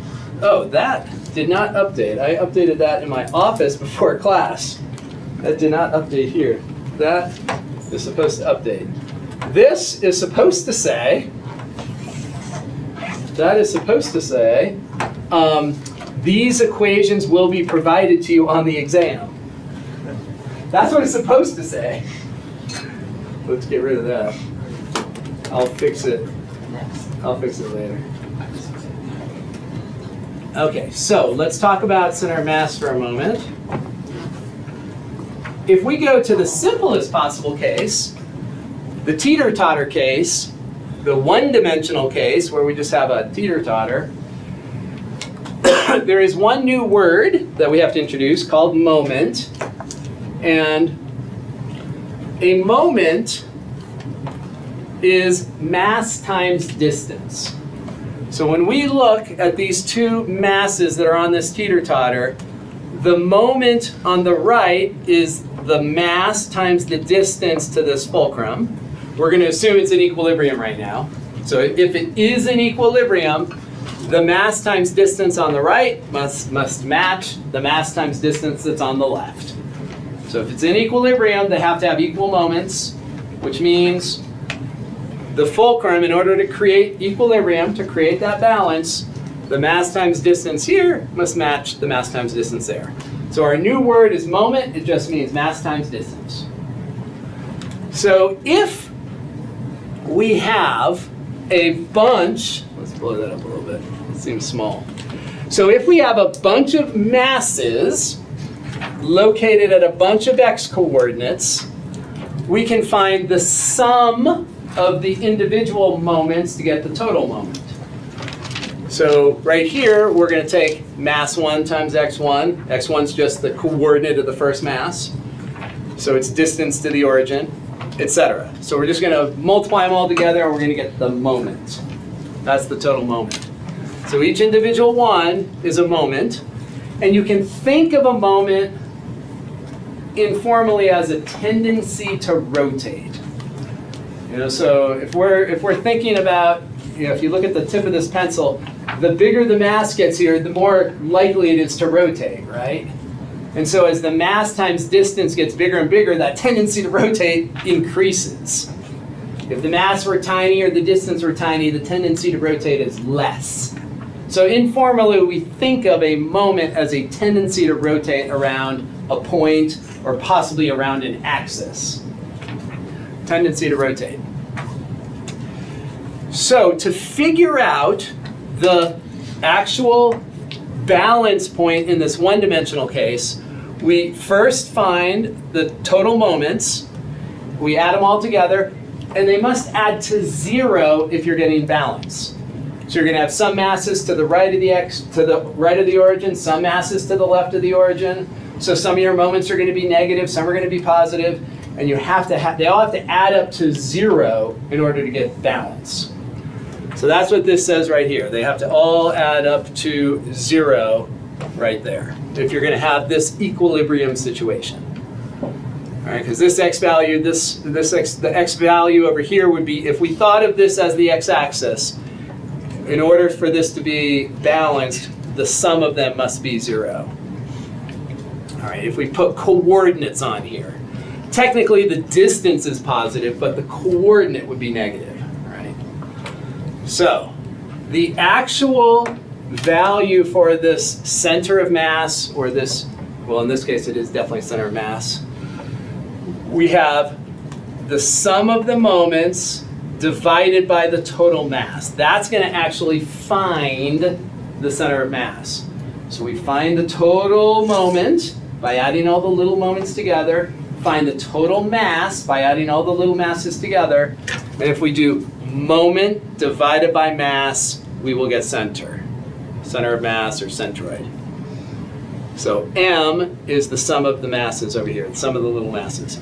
So that's our key idea, is that the balance point will be moment over mass. Moment over mass is going to give us our balance point. All right, so let's go to 2 dimensions. So 2 dimensions, we're going to deal with uniform density. So the center of mass is the same as the centroid. If you have a rectangle with uniform density, center of mass, centroid, right in the middle. You average the x coordinates, you average the y coordinates, and you get the center. So that is our center of mass, aka centroid, if we have uniform density. So now, if our region generalizes, we need to use integration. Just like when we're finding area If we can't use geometric properties to find area, if it's more general, the shape, the boundaries, then we go to integration. So let's suppose we have this lamina, which just means a region in the XY plane, thin sheet of metal. If we want to find the center of mass here, we're going to have to do some integration. Now, when we're finding a center of mass, there's always density involved. If we have uniform density, you can kind of ignore the density. And what that's going to boil down to is finding area. We'll talk about why that is in a second. So one of the things we need is the area between the red and the blue curves. Well, you know how to find area. You integrate from A to B, you take the upper curve, subtract off the lower curve. Upper minus lower. That's area. We have a basic formula for mass. Mass is density times area. Right? Density in this case is mass per unit area. Mass per unit area. Right there. Density is mass per unit area. Right? So if you multiply mass per unit area times area, you'll get mass. So the mass is the density multiplied by the area. Okay. Here are the two new equations which will be given to you on the test, the equations that are important here. We are going to be finding a moment not about a point, but about the axes. So this capital M sub x means the moment about the x-axis. So the tendency to rotate about the x-axis. M sub y is going to be the tendency to rotate around the y-axis. So capital M, moment. That's what it's equal to. Let's talk about why that is first. So let's look at this shape here. Try to keep both those things on the page at the same time. So if we take a representative strip right here, I want to focus on the moment about the y-axis first because it's a little easier. Okay? So the moment about the y-axis.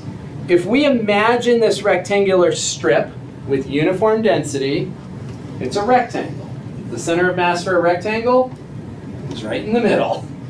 So where I drew that dot is ostensibly the exact middle of this rectangle.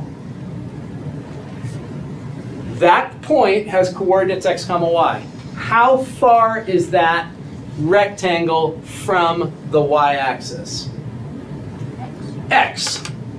That's what x means, distance to the y-axis. So for this rectangle, we know its center of mass is right in the middle of the rectangle, right there. I'm going to call it x, y. The distance that rectangle is from the y-axis is x. Okay? So, if we look right here, we just talked about this idea, it's down here, right here, that we can get mass by multiplying density times area. And so if we look up here, there's density, and then this,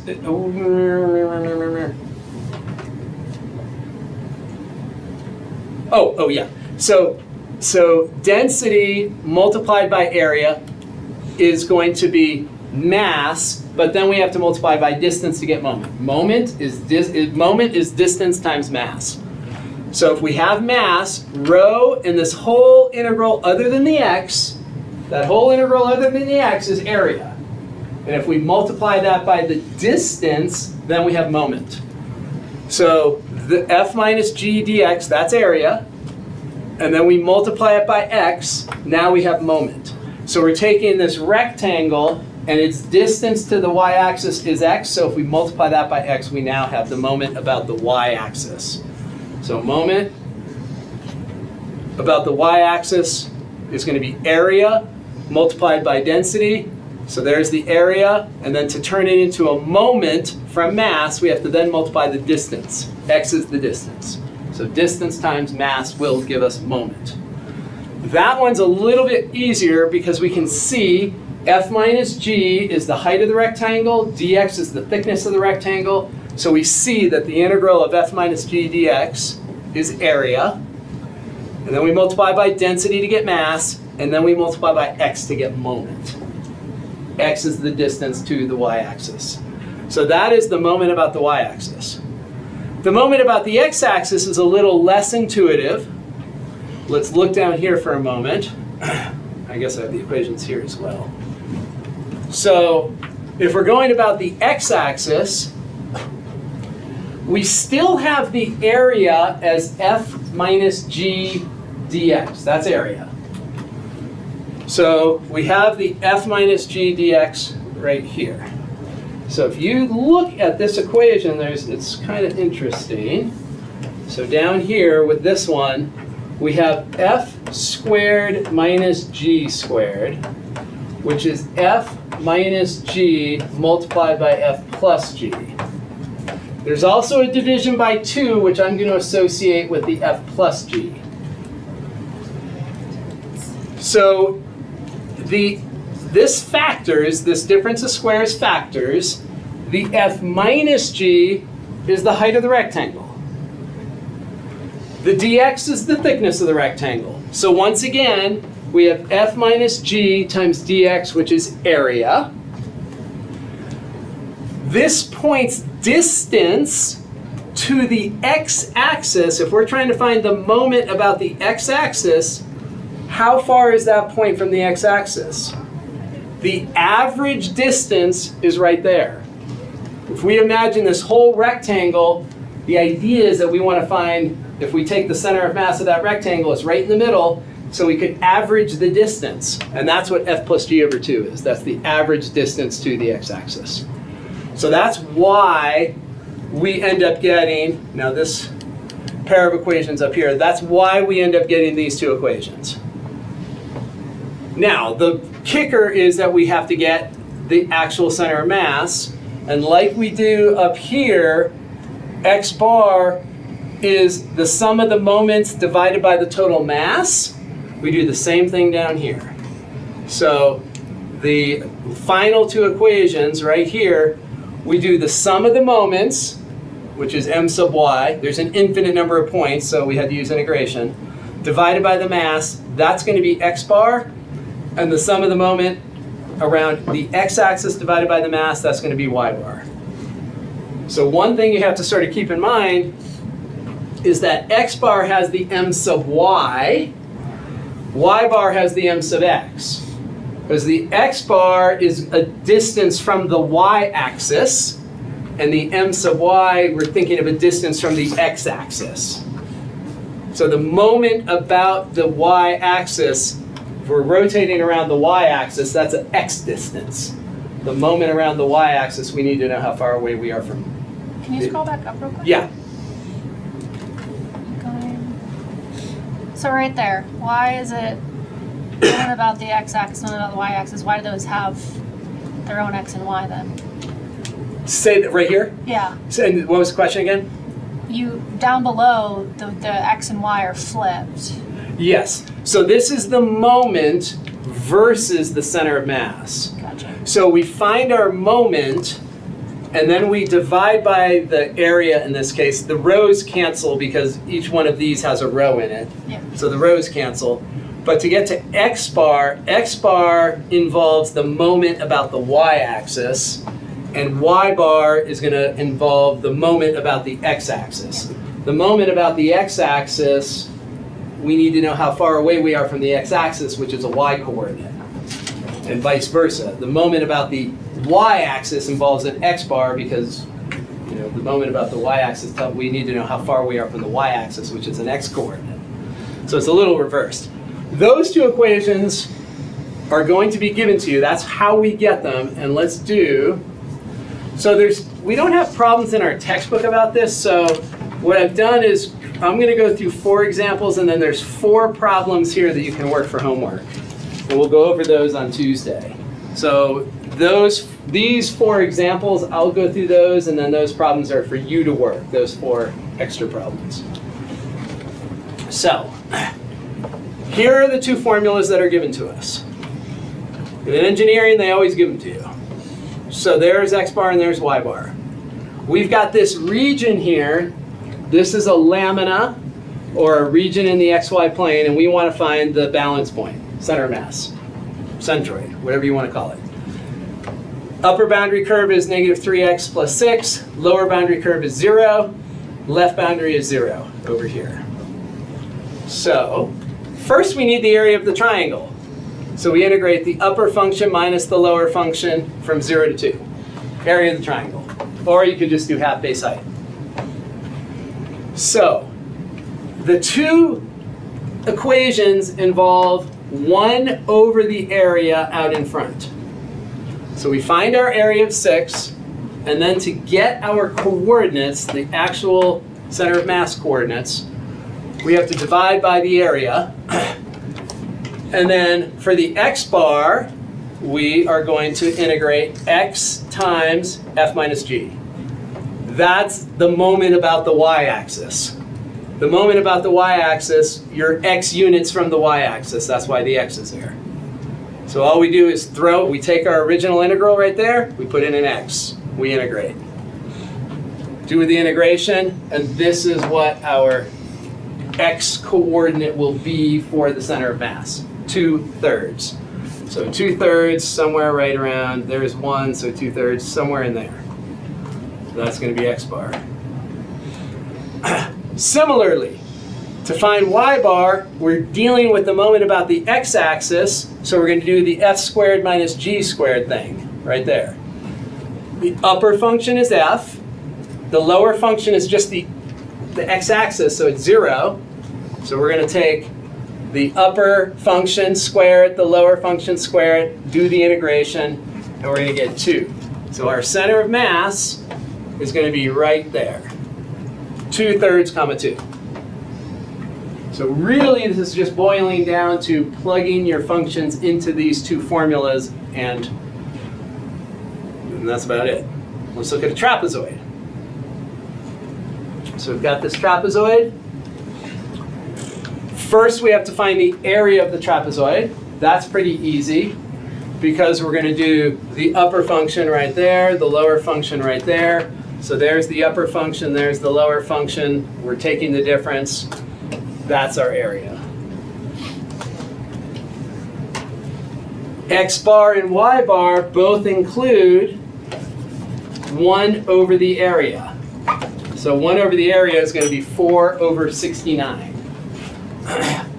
And then the x bar, this is the easier one. We do the area antiderivative, but we toss in an x. So to find x bar, you toss in an x because x is involved with the m sub y. We integrate, and we're going to get our x coordinate. So that's the x coordinate of the center of mass. Then we're going to swap it, and we're going to do y bar. Y bar, we have the half out there. The half comes from the distance to the x-axis. And then we have the f squared minus the g squared. So that's f squared, that's g squared. F is the upper function, negative x plus 8. G is the lower function, 1/2 x. Square them both, do the integral, and that is going to be our y coordinate. So that's going to be the center of mass, wherever that happens to be in here. You know, somewhere in the middle. Somewhere in the middle there. So ideally, you are going to be able to, given the fact that you know these equations, hopefully it's not too crazy. But some basic concepts, that the x bar involves m sub y, the y bar involves m sub x. If you look at that development, hopefully you can sort of make sense of why these formulas are the way they are. In the engineering class, they'll just give you the formulas. You just plug and chug. In the math class, we try to explain why they are what they are. So same process here, though. We're going to find the area. To find x bar, we take the area integral and throw in the x. We're going to end up with that as our x bar. The y1, we're going to have a half, and then f squared minus g squared, and that's going to be our center of mass there. And then there's one more down here. Obvious that the x bar is 0 here. when you're finding the geometric center of something that's symmetric, so like a semicircle, x bar has to be 0. We agree? So the only thing we really have to do is find the y bar. The y bar, we have the half of the upper curve squared minus the lower curve squared. The lower curve is just 0 again. So we're going to end up with this 0.85, so it's going to be about right there. It'll be the center mass. So what you should do before the exam is just work these 4 problems. So I've got 4 problems here that kind of parallel the 4 that I worked out on there. Just make sure that you can, there'll be one question on the exam with center of mass. Just make sure you can plug into those equations. And that's it. All right, we will stop there. Worksheets due by midnight tonight, and then exam on Thursday. So people actually get to this in engineering before they get to it in physics? Yes, That's weird. they do here. Okay. 'Cause, If like, you're at it's a in 4-year physics school, one. at a 4-year school, you wouldn't get to this before you get to it in physics. Okay. But because they take physics 1 semester later, there's some, we kind of resisted it, but then we had to give up. Because to me, learning it in physics is a lot easier than learning it in math. It's a lot easier. I agree. Because like this, we learned it with torque. It's super easy. But this is confusing to me. Yeah, it's, I know, and we don't know quite how to integrate it yet because we already had so much stuff in Calc 2 already. Yeah. And it's like, then they said, okay, now you've got to do this. And we don't know how long it's going to take, so we're trying to figure it out this semester. So you're the guinea pigs. Yeah. Have a good weekend. I love you. Take care of you. Yeah, that's fair. Yeah, I mean, I got a new notebook.